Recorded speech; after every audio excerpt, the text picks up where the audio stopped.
Oh yeah, getting our funk on Friday, Funky Friday. What's up, peoples? Happy Friday. Welcome everybody to another episode of Everything to Gain. Today's episode, we're episode 9, and let's talk about pivots. Let's talk about pivots, baby. So, hey, by the way, did you see the pop culture call out in the Post? No. Let's talk about pivots. Oh, baby. Talk about all the good things and the bad things that may be. Let's talk about pivots. I'm talking to. Yeah. A little salt and pepper on a Friday, and it never hurts, right? 90s references. I'm with you. Keep going. Yeah. Hey, everyone, thank you for joining this week to Everything to Gain, where we talk about making positive changes in your life. As always, we are live right here on LinkedIn, Twitch, and this week, YouTube Live. So please ask questions. We love to hear your questions, to read your questions, and because we're live, right, during our show. So, hey, did you see this week the new Apple ad? So I saw the plaque from it. I had to go back and watch it. Yeah, what a disaster. It's like the Terminator, right? The original Terminator movie where like Linda Hamilton crushes the Terminator. This is up there with. I don't understand how they thought this was a good idea. Like, who's in charge? I mean, it's so for the audience, if you haven't seen it yet, it's a compressor that smashes musical instruments like a Space Invaders machine, like art supplies, like the piano, like all items of these that represent creativity get right, smushed. creativity, right, paint, right, and it's like all these human things, right? A record, like an old school record player, right, type of thing, and then it pulls back to like reveal like the new iPad. Right, I think it's just like that's an allegory for layoffs and like AI. I guess, Mike, this is just a guess. I'm thinking they were going after we're smashing all the creativity together into the iPad. Like, I think that's what they meant to get across. Yeah, that's what they meant to do. But in the end, it was like, we're going to ground out. Human creativity has been ground out of the process. See you later. Yeah, see ya. Yeah, like, oh, you can do all of these things. You don't need any of those other things. That's really what it is. So, but yeah, and then and anyway, that was like that's an allegory for the changing technology. But anyway, so this week we're talking about. Actually, before we do anything this week, you have a new position, my friend. I saw this on LinkedIn. Fill me in. Is it a new position? So I am now editor at large for Tab Forum. So I'm going to be creating more content around work life, making pivots, in your life for Tab Forum, which is really for the non-finance bros. What's Tab Forum? Yeah, Tab Forum is a online publication that really focuses on financial services, but mostly like products, right? So like equities or whatever, derivatives and or ETFs or whatever it is. But they want to kind of add a little bit more flavor to what they're doing, and they brought me in. So really excited about that. An opportunity to create more content, another channel. And anyway, we still got the show. We still got to do the show. So anyway, the last episode 8. That we got a lot of, so real fast, we got a lot of feedback on that, guys. Thank you very much. We appreciate the questions, the follow-ups. I got a lot of DMs. Episode 8, give people a quick 30-second recap, Dan, just so we can take it from there.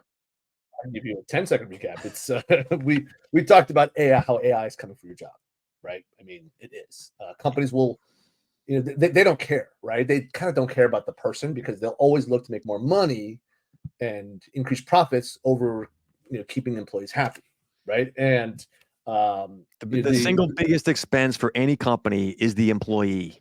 And so if there's any way to automate that or reduce that or eliminate that, they're going to. And I'm not trying to sow fear, but you must be aware that this is the goal of every company, is to lower expenses. Absolutely, right. And so some of the numbers, right, about layoffs.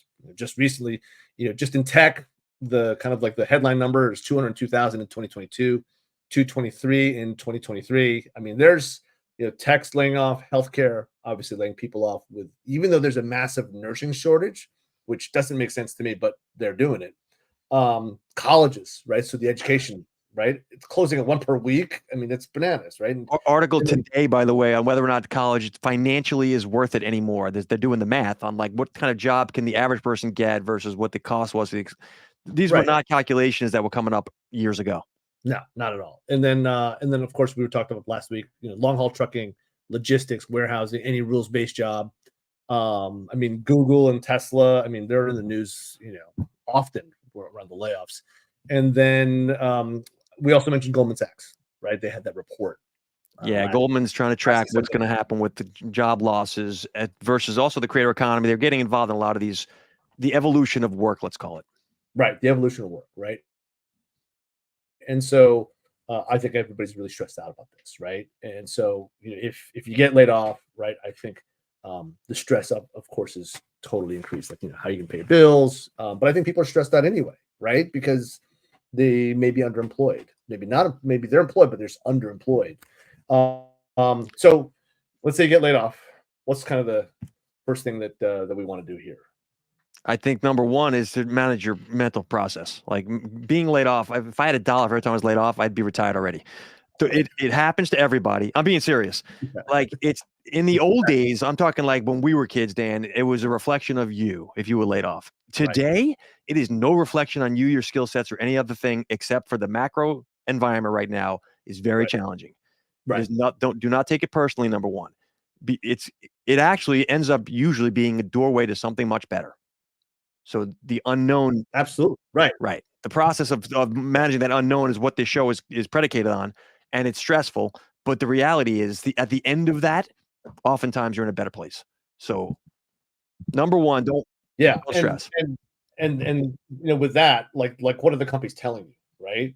Like they're instead of saying they didn't want me anymore, right? The narrative, you can flip the narrative and just say, well, they thought it was better for them and for you, the person who got laid off, to have an opportunity to do something different, right, and find success elsewhere. I would argue people should be assessing their skills at all times, always, anyway, regardless of this concern around layoffs. 100%, right? Yeah, it's continue to grow, right? Obviously, continue to grow. I think. And so what else can we do? I think also number two, be around people that have positive vibes. I know that sounds woo-woo, but the reality is, besides the way you manage your own mental, is to be around the right people, right? That's why I hang out with you. You're like the happiest guy on the planet. Come on. How about that? But the reality is, like, you become the people you hang around, 5 people or whatever. I think that curate your crowd. And this isn't about career yet. This is just about what type of an environment do I operate well in? These are the types of people I need to be around. You're a Star Wars nerd, Dan. I know you are. So am I. We connect on the Marvel, Lord of the Rings jokes all the time. It affects mood. And then it helps me when I go into my next thing if I'm writing a piece for a customer or whatever. Yeah, 100%. Yeah, I mean, it's all about continuing that positivity, right? So overcome the negativity. So, and then I mean, what else? What else? I think more important than every opportunity you have, taking action, getting out there, like get yourself in the mix. Start to talk to people, network, make sure this isn't even about getting a job yet. This is just about circulating in society, because people who get to know you and know your skill sets oftentimes will think of things that you didn't think of, but you got to be in it to win it, as they say. Yeah, you got to network, and every opportunity that that you have, right? It's a chance to connect with somebody that you may not have connected with before. Right. And I've actually mentioned this to you before, Dan, but your little sign off has always been for years, your slogan, what can I do for you? Every time there's a conversation, folks don't know Dano, it's always ends with, what can I do? And it's not like a line. It's like, is there any way I can help you? That type of an approach to people is very, it builds community around you. People like, I like this guy or girl. Like, I want to be around people like that. So you start to work on attracting positive people, helping people, even though you're not in the position maybe to do so. Do what you can do. Might just be sharing a story. Yeah, I mean, if you think about it, right, it's like the old way of doing things, right, where it's all about points and winning, right? Me versus you. It's that's been gone, right, for quite a while now. And so once you take out the winning, it doesn't even matter. Right. So, last thing I'll add. Hold on, exercise. Believe it or not, I'm gonna preach here, but like I'm on a whip at 4:30 in the morning every day. Exercising helps you in your creativity. It helps you mentally manage mood. It's exercising, whatever version of it that might just be a walk around the block, but you should find something to exercise. If you're worried or you've been laid off or you're in a stressful time of life, exercise only helps. I walk my dog every day, but I got to do more, right? Obviously. So, right. All right. So on the more practical version of this, what should people do, Dan? Like, let's just say you're worried about layoffs. You know AI is coming. You either have been laid off or you're worried about being laid off. What can we do to attack that? So, right off the bat, I think there's three paths. There's three choices. There's a Led Zeppelin quote in here somewhere. What's Stairway to Heaven? There are two paths you can go about. Keep going. Let's say the three paths. So the three paths. Number one, you can go back to your another corporate job, right? And if that's what you want to do, if that's what you really want to do, that's totally cool. I would suggest to the viewers, go back and watch episode 4 of our show, Everything to Gain, with John Lovig. You can go to our YouTube channel, right? E2G Show, or here. It's also here on LinkedIn. You can scroll my LinkedIn, you'll see it. Our guest, John Lovig, our friend, he really goes through a bunch of strategies, tactics, hints, and actually a ton of inside scoop on how recruiters operate and how you can avoid the pitfalls of really going after another corporate job. So that's the one path, right? Right. Totally cool. If you want to do that, today we're going to talk about two other paths. Number one, pivot to a growth industry, right? So get out of that corporate and go to do something really different, but bring your skills. A rising tide lifts all boats. Right. And then the other one is become an entrepreneur. So pivoting to a growth industry, right? So why a growth industry? So if your industry is laying people off, what does that say? That means across the board, there's less to do because maybe it's AI, right? Just like Google and Apple and Amazon, they're all laying people off, right? Because many of the tasks that they're doing are just going to be automated, right? So if your industry is laying people off, and that's not just your firm, but the industry as a whole, it may be time to go to another industry. So why not a growth industry? Because in a growth industry, they're hiring, right? They need people. They need people that are willing to get out of the thing that they were doing and then come help us over here, right? So I want to comment on that, Dan. There's a lot of growth industries. People tend to believe that there's no growth going because your area is not growing. Whatever field you're in does not mean that there's no growth. AI, as an industry, is off the charts growth. Blockchain, off the charts growth. That is not AI, by the way. They're different. Healthcare, off the charts growth. Elder care. Like there's areas of the economy that are scaling huge right now, and that don't just buy into the myth that everything sucks. It doesn't. It doesn't. No. So how do you do it? Look at your existing skills. Take your existing skills. Then you got to build a brand, a real personal brand to reflect the industries you want to go to, not where you've been or where you are now, because where you were and where you are now may not be the hot thing going, right? So you want to go where it's hot, right? You want to go to the sexy industry because guess what? It's growing. So you build your personal brand, create some content, right? So create a regular schedule of content. Talk about where you want to go because that'll attract the people that are actually in that industry to come find you. And then network your ass off. So I want to comment on that. You say it you gloss over that, building a brand, putting out content. There's skills around that. You have to learn how to do this, but you start off by sucking and that's okay, but you got to start. Yep. It's okay to suck at something new, right? That's what it boils down to. And I mean, look at the two of us. We were, Wall Street for decades. I mean, I think between the two of us, probably almost 60 years of Wall Street between the two of us, and we are making our pivots. You must have been on Wall Street a long time because I'm not old enough for that. Between the two of us, I said, not just you know what, Dan? I just quick anecdote for the teams here. I made a mistake in my billing in my regular business this week. I was sharing with Dano behind the scenes, and I'm like, had I done that on Wall Street, I'd have been fired. But I'm as an entrepreneur, like this is what it takes. You're gonna step in it, and that's just the way it works. And that will be the case if you start a new industry. It'll be if you do your own thing. You got to be okay. And a lot of the corporate folks, I was one. I can cast this stone. A lot of the corporate folks are not comfortable. They've learned that I can't make a mistake. Like that is the wrong mentality. Yeah, you will make mistakes. It's guaranteed to make mistakes as an entrepreneur, as in a new kind of jobs, right? Because we're all learning, right? Especially growth industries. Everybody's learning. Right. So in any industry, though, right? No matter what industry it is, the most important skills are number one, critical thinking. Critical thinking is really just being able to take a look at a situation and then making an educated guess, right? I mean, that's what it boils down to, right? We're trying to make data-driven decisions, but ultimately, a lot of times it's a guesstimate, right? And hopefully, it's an educated guesstimate. Number two, problem Can I solving. interrupt you 1 second, Dan? On the critical thinking, here's just a practical handle on that, how to do it. Play a game. Every time you think to yourself, like, I can't believe that this is how it's structured, there should be a way to do blah, blah, blah better, right? We could put a man on the moon, but we can't do whatever that next thing is. This is critical thinking.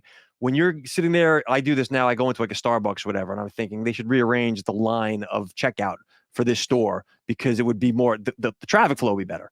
That's critical thinking. Like if you pull into, like the master of this is probably like IKEA, right? They make you walk through the whole store because they know you're going to buy something. My point is start putting your thinking cap on of like, how would I do this scenario better? Even if you don't own the company or do whatever, but in any situation, just think, how would I improve this? That's critical thinking. Right. Yeah. And you're exercising those muscles, right? To be able to do the problem solving, which is number two, right? The problem solving in your own life, in your own business, your own ventures, right? That's the number two. And then number three, empathy and EQ, right? Because we all know that AI is going to outstrip IQ. It already has. It completely outstrips. Yeah. So you're not going to outperform the machine. That's the pivot. No, it's the pivot to a growth industry. So we're going to talk about next the path pivot to entrepreneurship. Near and dear. Yeah. So Mark and I are both entrepreneurs, right? We're doing a bunch of different things. We are, how do we put this? Diversify the way we make money, right? We're getting after it. We're hustling. Yep. Right. But ultimately, what's kind of the path? And since you've actually written a ton about this stuff, and you've spoken a ton about this stuff, what are the things that you can do? Sure. Right. So let me just caveat this. I was in the corporate world for 30 years, right? I know that world. I'm not just casting stones at it. I switched to entrepreneurship, and I'm doing this maybe 5 years now. So I'm not pretending to be the be all end all, but I can compare and contrast, and neither one is better. They're different. It's a different type of a person that's attracted to one or the other. And as I got older, I was more attracted to the other. So my point is, this is not meant as a judgment. But if you are looking to become an entrepreneur and you feel like there might be something more than just a corporate gig that you're doing, there's 6 steps that I had to go through. I wish someone had given me this little roadmap when I started. Number one, and these are very specific steps, own a specific problem, right? So the problem of an entrepreneur growing their business is a problem. I solve that now, content, etc. But like you have to be known as the person that solves problem X. Define that. So what kind of problems like can we solve as an entrepreneur? Anytime that someone complains about anything in the world, that's a problem to be solved. So sales and marketing is a problem. Yeah. People don't know how to do it properly. In the corporate world, by the way, I was realizing that content drove business for the Wall Street firms. They didn't know how to do that. They still don't know how to do that. That's a problem. So there was a back and forth I had this morning in the DMs around Google has done research which shows how many touch points someone has to have before they'll do business with you. It's a lot. And so the 7-11-4 rule is what it's called. You can Google it. But the point is the corporate folks don't understand how the content world works. The creator world doesn't understand how proper business, sales, and marketing works at the higher levels. That's not a judgment again. It just is. It's got to do with experience. Those are problems. And I tackle those problems. But there's others. Those are two like wildly different problems, but you're able to get after it. Okay, so find the problem. Great. Number two, build a specific offer that solves that problem. When I say an offer, I mean not I do this. In the work world, you can say I am a sales trader, right? Dan, we did that. We trade stocks for a living. We sell hedge funds for a living. What you do is different from designing an offer. An offer has a very tangible outcome. After people deal with my company, they will walk away with a battle plan for their marketing. They will walk away with larger revenue, audience growth, whatever I'm going to promise them. Right. When you build your offer, you have to say, this is the problem I solve, and here's what you will get. Tangible, not just better. Like, this is a thing. So specific. Number 3, create specific content around that. Like, you have to message this, and you need a process to do that. Dan, you post a ton. You're now writing for Tab Forum. You're doing this primarily. This is you on the podcast. You. For those who don't know, Dan is the most organized podcast organizer, host guy of all time. I have no idea who you're talking about. You are built for this. Like I say, beer in one hand, microphone in the other is you. And so Dan's got a process. If you're going to be doing an offer and selling a solution, you got to have a process for how you message that. Yeah. Number 4, attract a specific community. Whom are you serving? Who is your ideal client? In a perfect world, Harry Potter wand, who's the person that shows up and wants to give you money to solve that problem? A lot of people just want to make money. They just want to do business. You got to know these are my people and these are not my people. Right. So you have to know the kind of like the target, right? Yeah. Number 4, ironically, is help those people. And the reason I make this a step is because you can't just do the service. If it's not an actual tangible outcome that they can walk away and tell someone how great it was, you didn't really help them. And if you don't have the result matters in the entrepreneur world, if there's no result, you're out of business. It's almost like a contractor, right? Like they're going to build you the thing, and then you'll have the new product. You'll have the new thing that shows up, right? It's your new house or whatever, right? It's you're helping them with a problem. You don't have this in the corporate world because there's a thing called attribution. Dano, remember this? I can say, Dano knows client X, but I know them too, and I'm more responsible for driving that business than Dano is. And then the argument will happen in the boardroom, and they'll just be like, okay, we'll split it 50-50. So who really owns the relationship? Who knows? That doesn't exist in the entrepreneur world. Right. So helping the specific people. Number 5, you got to capture testimonials with specifics around the outcome you delivered. Like when I say capture testimonials, after you help these people, you got to go back and get them to say that you helped them. That in a way that you can use in your marketing. Remember, you're running a company. Yeah, it's funny, even in the corporate world, right? The user, like user stories, right? So use cases, right, where you're able to actually name the client is so much more powerful than just saying we can do this for you. Yeah. When you have to say client X, actually used us to do A, B, and C. That is so much more powerful than just explaining it. Yeah, if I say that we do this sort of thing, or I say we've done this for Capital Group and Vanguard, like that's a totally different thing.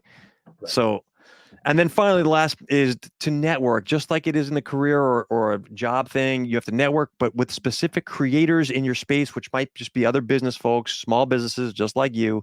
You have to curry a network of people in the business circle the way you would in the personal circle. So you want to own the problem, build an offer, create a specific content process around it. You have to attract a community, help those people, and then network with others doing what you're doing. Those 6 steps are. So when you're networking with the other people that are kind of doing the similar things that you're doing, right? It's almost like you're bouncing ideas off of your peers, right? It's that networking thing, sharing the victories, but also the potential pitfalls, because maybe somebody else ran into a problem that you haven't seen yet, but now because you've heard the lesson that was learned.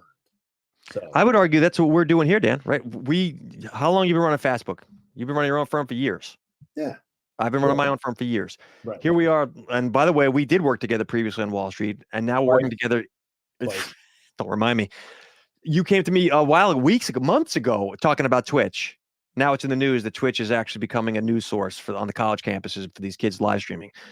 And that's why we're broadcasting Twitch here, because what do we want to do? We want to attack that market. You opened my eyes to that. I shared with you that the news of developments of what's going on with the college campuses. You said let's do their show through that. Like, the point is, networking is helping other people that are doing similar things to what you're doing. Excellent. So we've got the 3 paths. Go find another corporate job. Go watch episode 4. Pivot to a growth industry, or become an entrepreneur.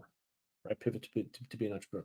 So we've got the 3, but ultimately it's on the person, the individual, right, that has to say that I want to do this thing. What frequently happens is they don't know what's the process, right? And so we've actually gone over this before, but we will go over it again today, right now. It's what are the things that we as an audience, that you guys out there can do right now. So number 1, find your direction, right? So find your growth industry, or find the problem that you want to do, right? That you want to help fix. If you don't know where you're going, any road will take you there. You need to be specific for yourself, privately, in the shower, walking the dog. This is where I think I want to move towards. Right. And then learn, right? There's classes out there, right? It's either pivot and find something new, or start a business. There's so many resources out there that you can do, but why not leverage network and then leverage other people's expertise? So either way, if you're pivoting in any regard, you're going to have to start skill stacking. It's time to learn. Yeah, you've got to expand your skills, right? As you make the pivot, and then you're going to learn. Of course, you're going to learn too as you go along. Number 3, learn how to leverage AI. Right? AI is an inescapable future reality, guys. If you don't know already how you can benefit from using the thing, you're falling behind. That doesn't necessarily mean making your own job more efficient. It means how can you, as a person, in where you want to go, like you can sit and talk to the machine and have it counsel you. I'm not kidding. Start using AI in ways that can help you get to where you want to go. Yeah, there's actually a funny story of, like, kind of a few months ago, there was a person that said, "Hey, if I want to start a company," and they asked ChatGPT this, "If I want to start a new company for as little money as possible, what should it do?" And it spit out an idea, which was start a t-shirt shop. And the person started a t-shirt shop for like $1,000, and they're absolutely destroying it. Right, they're crushing it. So, but the only thing the warning on that is, you got to know what you want to do in terms of what makes your soul burn. Like, you don't want to just do t-shirts if that's because you can make money. You can make money doing anything, right? We can make money digging ditches if you really want. Find what you like is my point. Right. So then build your personal brand around it, right? So that you're known, right, for doing the things that solve problems. Right. Then get out there, network. Finally make your pivot, right? Yep. And talk about, and by the way, this is something that I've coached a ton of people on, making content about what you're doing, not the result. Like, if you're going to go see a client, have your phone there, right? As you pull up in your car, say, "Hey, I'm really excited about seeing this new client. We're going to talk about A, B, and C. We're going to try to solve their problems. Get back to you, with how it went." Right. So it's a quick story on that. A couple of years back, I was giving a stage talk to the Creator Economy Expo out in Arizona. And before I go on stage, I'll hop on the Instagram Live, and I'm like, "Hey, I'm about to go on stage. I'm nervous. Like, this is quick insight behind the scenes of what goes on here. Then go do my thing." The point is, you're building in public when you're trying to make a pivot, and you share with people, "I'm making a pivot." They will be attracted to that. They will help you. The authenticity will come out, right? Yeah. And then you could also make content about making content. That's a different show, but then relationship selling, right? I think we've all been hit up on LinkedIn, and we've gotten so much spam, right? We call them pitch slaps, right, on LinkedIn. You know, we haven't run into this yet, Dan. On these live broadcasts, this happens to me on the blockchain thing all the time.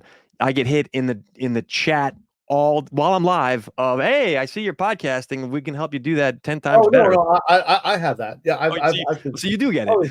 Oh, I do get it. Yeah, at least one a week. Like, dude, I'm live on stream right now. Can I come back and be pitched later? Like, let me just get through this. Yeah, right. Like, can you hang on, caller, please? Right. Caller, please hold. So, but really building relationships through selling, and not just looking for the transaction. I think that's a lost art. I think people have to get back to it to be more authentic. It is a lost art. And relationship selling is a skill that's not just a good idea. It's the only form of selling that will happen in an AI world. People want to know who you are. And if they don't really like you, they're not going to do business with you. There's no more pressuring. Right. Like the whole high pressure sales, it's just not there because there's so much choice, and especially in an AI world, there's more choice than ever. This is not the program for this, but we're heading into a sales world of the AI avatar that sells to the AI avatar that receives the pitch. There's no emotion involved at all. Right. So if I don't actually love Dano and what he's doing over there at Fastbook, he's not going to get the business. Same with you. Yeah, it's like the Matrix times 10, right? So, and then working on collaborations, right? What we're doing here. That's what we're doing here, right? That's sharing knowledge, helping people up the curve. I mean, when you start helping people in ways they can't repay you, they'll find a way to repay you. Yeah, ultimately, right. And which actually brings us to, as we share our knowledge, that I encourage everybody to continue to follow us, because Mark, John Lovig, our guest on episode 4, and we are launching a school. So really aligned to what we talked about today. So, and John will be teaching a class, how to look for a job like a recruiter. I will be teaching a course, make your pivot to a growth industry. And Mark, basically how to launch and grow your online business. Right. So we will be announcing more and more about what we're doing as we build this business, but we are here to give back to all of you, right, to our community, right, and as we navigate this world of of great change. I want to just comment on something, Dan. You've said to me privately, at different stages of people's lives, they're in different phases of what they want to learn about or move towards. Right. So you might, in my particular case, I loved being on Wall Street when I was there, and then I hated it and wanted to do my own thing, and now I love what I'm doing. At the wrong phase of my life, it was a bad fit. So again, you have to assess, where are you in your phase? What do you think you want to try? And then hopefully there's something that fits where you can move towards from what we can provide you. But the goal here really is not necessarily to give you the answer, but to help provide you the tools you'll need to get to the answer for yourself. Ultimately, everyone's going to choose their own path, right? It's like that. It's like those books. The choose your own adventure. Choose your own adventure. You're dating yourself, pal. Turn to page 18 if you want to go into the dark cave. Yeah, I love those books, right? Because ultimately you become, right? You become the star of the story, right? And you should be the star of your story, right? And why be the star of somebody else's or a company's story? I mean, you can do that, but ultimately we're all there just for ourselves, right? So, Mark, great show. Thank you so much. High five. This is episode 9 of Everything to Gain, where we talk about making positive changes in your life. For all of you, please follow us here, as well as on YouTube at E2G Show, or on Twitch at E2G Show. Right, guys. If you found any value in any of what we talked about, and you think other people could benefit from this, we'd ask you to pass it along, not for any other reason except that people are feeling lost. A lot of folks are confused. They're frightened. They don't know what to do. There's no straight one answer for everyone. So we feel we're trying to bring a little bit of the conversation around, not just here's what you need to do, but more of these are the things you should be thinking about and some potentials that you can move in these directions. So if you think people can benefit from this, we'd ask you to share and pass it along. Yes, like and subscribe, and as we continue to grow our show, so we will be bringing on more guests. Oh, by the way, next week we can preview next week, episode 10. Episode 10. Mark and I are going to have a blind battle. We're going to bring we're each going to bring 5, right? So 5 for you, 5 for me. 5 pop culture references of making positive changes in your life. So I just want people that are listening to know I had to whittle Dano down from 500 pop culture references to 5. We may never get out of one movie with you. Hey, listen, actually I posted today Princess Bride, so I won't use Princess Bride, but that's a perfect one, right? Princess Bride. It's all about career pivots. So I will see you next week, my friend. Good job, Dano. It's a pleasure and an honor. Everybody, thank you so much for joining us and watching today. It's been a pleasure. hopefully, we are helping you guys. This is what we do. And anyway, with that, I want to get back to our theme music. Thank you, LJ Tisdale, DJ Metronics, for our theme song. So thanks for listening, everybody. We appreciate it. Happy Friday, gangs. All right, have a good weekend.